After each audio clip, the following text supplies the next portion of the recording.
So continuing with the series of the 12 days of Aries, or 12 days of Nissan, which set the tone and plant the seed for the entire year, 12 months. But this is really going back a couple months now, Passover time. Passover is on the 14th day of the month, so the 13th day is like the pre-Passover day. It's called Erev, or the day before. And then there's the 12 days that come before that. So first of the signs, we did the first four. We did already in yesterday's video. We did Aries, Taurus, Gemini, and Cancer. Now we're going to go starting with Leo. And we're going to talk about how, again, we have all of these in us, but also obviously if you have aspects of you with these, and obviously also if it is considered your sign, whether you're Jewish and it's your Jewish birthday sign, or you're not Jewish and it could still be your sign.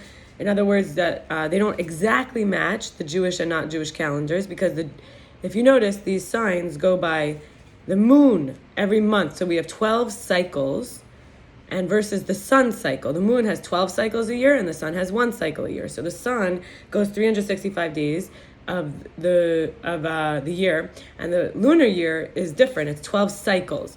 The 1 year of a lunar year is really not how we look at it. When we look at the lunar, we look at every month, whether it's 29 or 30 days, it goes around the earth. That's really a cycle of the moon. So each of these cycles are 12 separate cycles, and then you say the whole cycle restarts. Except in a leap year, you have 1 cycle that repeats we call it in the same area. Does it mean things are not physically moving through the pathways of the stars? But it just means that they're sort of arranged in such a way that it averages out. And why do we say that but it does match the moon? So we see the moon does wax and wane, and we go according to that. So why do we say that? Why would I say that the sun and the moon may not match? Is that if the person's Jewish sign, if we look at it, the Jewish months are the moon months. And if you notice, the horoscope signs start usually on the 20th of the month.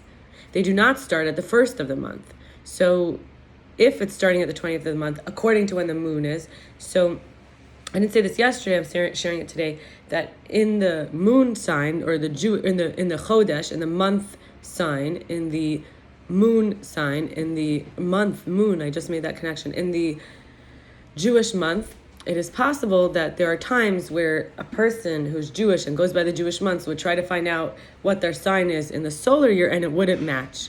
So that's why I say that whether you're Jewish or not, it's worth, learning about it. Even if you think you're one sign and you're really a different sign, that's what sometimes happens to people who look into it. And if you're Jewish, you go by your Jewish birthday. And like I said, the time that the sun and the moon on that day, that your birthday was, over time, over the course of the years, whatever age you are, whether you're 5, 10, 30, or 60, years old, the original day that you were born, the sun and the moon counting from there, it may have deviated on the way such that your birthday now is not the same. Let's say your Jewish birthday, or the day that it was in the moon sign, in the sign of the month, which is the moon, related to the moon, versus the sign of the year, which is related to the sun, it would be a little bit different, depending. And it could be that if you're Jewish and you're counting it just by the solar year, you might have made a mistake. So for some reason, whoever's watching this and needs to know, is worth looking into what, on a Google search, you'll find there are many Jewish birthday calculators. You say the year you were born and the date, and you will be able to find out what would be your Jewish birthday, and then you can see which month you're for sure in. And if you're not Jewish, it's not necessary to do this, but you could find out also accurately according to the original teachers, which was Abraham, of the calculations, and you can go directly to the Jewish sources, which is very accurate as carrying the technology. So now I will share the Leo sign, and that's from my education. If you are following if you are interested in other ways of thinking about this, it could still be a shared reality where we're all just learning about ourselves and our different aspects, and remembering that the entire macrocosm looking out directly reflects the inner microcosm, which can only be accomplished by looking in. So now we start with our 4 for today. So Leo's to do with vision, being able to see and fire. Purpose in the context of humanity is very clear. And this is like, we learned some pros and some struggles. So humility being a conduit of the light of the Creator and a channel of positivity and an instrument of flow, that there's nothing we can't do with the assistance of the Creator, the Source, because the Creator is unlimited. So how do we thereby negate our limitations? It's about kings and lions, or leaders or queens. We have gratitude for the opportunity to achieve and desire to accomplish, grow even more. There's an internal world, and it's also the value of being of service, and that we're each chosen to reveal. We refrain from high expectations, trying to advise everyone via criticism, entitlement, bossiness, pride, desire to be served. These do not allow for a Leo to be in the Leo's highest expression. We can but however, everyone's the main character in their own life, with others being supporters and facilitators for growth. That's like the reality check for a Leo, that we can reap the fruits and seeds that we plant. And there's pride, victim consciousness in taking things too personally, what people say or do having to do with how it affects me, dwelling on whether or not people like or dislike us, if they're trying to hurt us or not. This disconnects us from the higher level frequencies.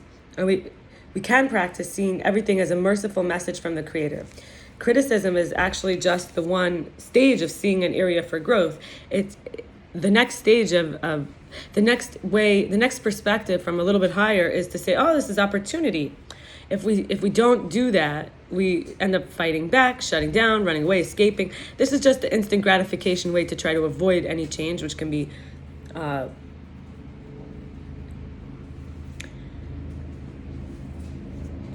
what did it say?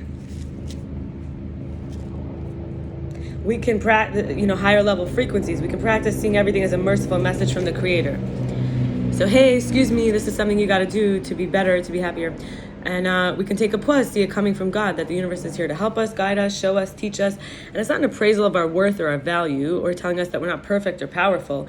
It's really just transforming the baggage to more light. Often the message that is most powerful for our soul is going to come from a way that's hard to hear, like the package that catches us off guard, literally off guard.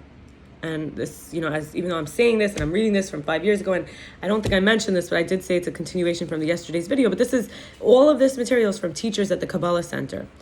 Anyway, so if someone's intentionally hurtful in their so I wanted to say that all the teachers at Kabbalah Center, or me repeating what they're teaching, all of us are also doing this. Everyone's being caught off guard and transforming. So, and how do you feel when you're off guard? Do you feel protected? Is your vulnerability something that you, like it said earlier, fight back, shut down, run away, escape? Or can we take a pause and see it as coming from God? And so if someone's intentionally hurtful in their message, the negativity goes to them, as long as I don't take it personally or react to evil speech and use it as a time of growth and construction. And we don't want to be the one going around speaking badly to people or hurting others. And we can see cruel attacks as others taking negativity off of our soul. Now we're going to go to Virgo. So I want to just say that one more time. Cruel attacks is others that are taking away our negativity when we don't react, when we pause and see it as coming from God. Okay, Virgo is detail-oriented to the point of losing the big picture. However, we're all equal is the reminder. To achieve control, we have to understand at the root level, the seed level. And remember, the Virgo is the earth, so it's really able to go to the root level and the seed level even more easily than, for example, the Leo, which is fire, or the next sign, which I'll talk about, which is Libra, which is air. So to achieve control, we have to understand at the root seed level, and we get stuck in the rat race of being more, doing more the last time. And I actually am a Pisces, so Virgo is my direct opposite. So it's like my mirror. It would be the one that is like, not my mirror, like the complementary, like on the color wheel, the purple and the yellow, like the green and the red. I think it's blue and orange, but I'm not sure. So to achieve control, we have to understand at the root and seed level, instead of getting stuck in the rat race of superficial, being more, doing more. The last time everything on the planet paused and shut down was when Noah had an ark he built at the flood. And it's a moment to step back, and God said, I'm not going to destroy the world again. So even during coronavirus pandemic, which happened after I learned these teachings, I believe, it's still a time that we can look at it as like the world is not being destroyed. Actually, it's taking the negativity's coming out. So it's a moment to step back and say, where is this path leading me to? Spiritual work has to be focused on for others. not so I could be a better consumer. Literally counterproductive, counter to the product. The product of spiritual mastery is to be a better service, to be able to serve, to be so overflowing, cup runneth over, that we are not constantly needing, and we can actually live a life of where we're giving. And it says that the immunity to be in need is to be constantly looking for ways to give. And in that way, you are immune from ending up feeling like you don't have enough, which is, it's not just running after getting, but it's actually the experience of lack. So to love others is the only main commandment. And we didn't come here to be good people. We came here to be better people. We didn't come here to compare ourselves to others, just to our own path in terms of growth. The light wants all of us. I just spoke about with somebody earlier today that what is more precious to God than those who are givers is the ones who transform others into givers. That's the short way to say it. And why are we calling it givers here? Givers of love, givers of advice. I don't mean advice like telling people what to do. I mean the truth. How you see how someone's trapped, tell them exactly how to get out of their chains. Exactly. Not that you could exploit them because they're going to do anything to get out and you can get what you can from them. Like a lot of these healers are charging a lot of money or sort of making the person sort of humiliated. So the light wants all of us. Each one has to be the light, even in the situation where we're releasing the lack of dignity. If you don't know where you want to go, then you might end up somewhere else. So I told someone yesterday, in order to make a peace treaty with them, we both have to be feeling the magnet toward peace. We have to be facing a life that has a trajectory that if I keep going this way, it'll be peace. And for someone else, it could be love. If for some, the universe, one word. The word is universe, one word. So whatever you want your world to be created in, you have to go towards that constantly, whether it's courage. So you say, I'm always facing courage. That is not saying you don't have fear. That's saying I will face fear. I'll always face the fear. I will always look at it in the eye and see that it's just a version of me from the past. Anyway, moving on to more things about Virgo. We have to focus on the light within that wants to serve the Creator with diligence, artistic and organized and passionate ways. We have to be responsible, thorough. This is all Virgo traits.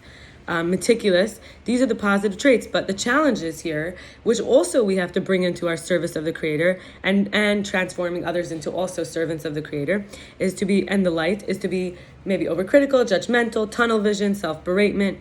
But we can take stock during this energy and balance the books. We can practice self-compassion and not dwell on mistakes.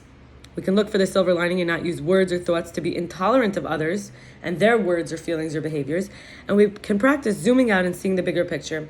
Instead of attaching to what's wrong or lacking or insufficient, right? That's the theme here. Instead of being in the lacking, by attaching to it, not realizing that if we're looking at others' lacks, all we're feeding in us is that very same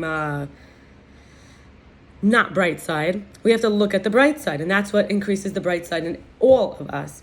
And that is the quest for perfection, which is impossible and therefore dissatisfaction. What we have to do is trust the Creator to take care of everything in a partnership. Like we have to co-parent. We have to be willing to be our parent with God. We and God are our parents.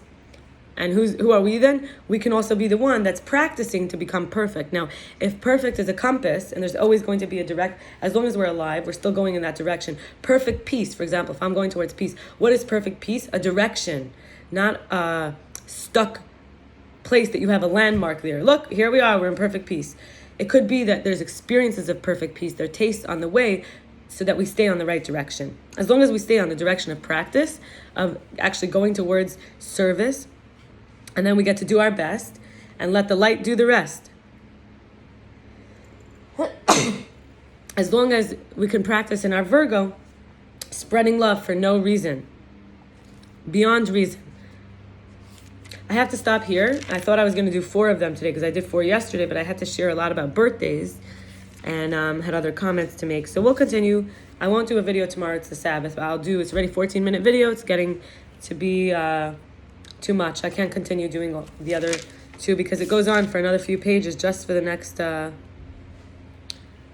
just for the Scorpio and the Libra. So that could even be its own video. So yeah, so today will be just the 2. Thank you. Have a great Shabbos. Wishing you, if you are Jewish, freshness and richness. And if you're not, you can also honor the Sabbath by taking a break from the mundane and letting God enter into you so that you prepare everything in advance and you practice not thinking of any lack and being very present and enjoying the moment and feeling protected. It's not time to worry anymore. That's what a gift of Shabbos is. And it is the queen. Shabbos is embodying the queen, but you have to let her into you also. Amen. Okay, thank you. Bye.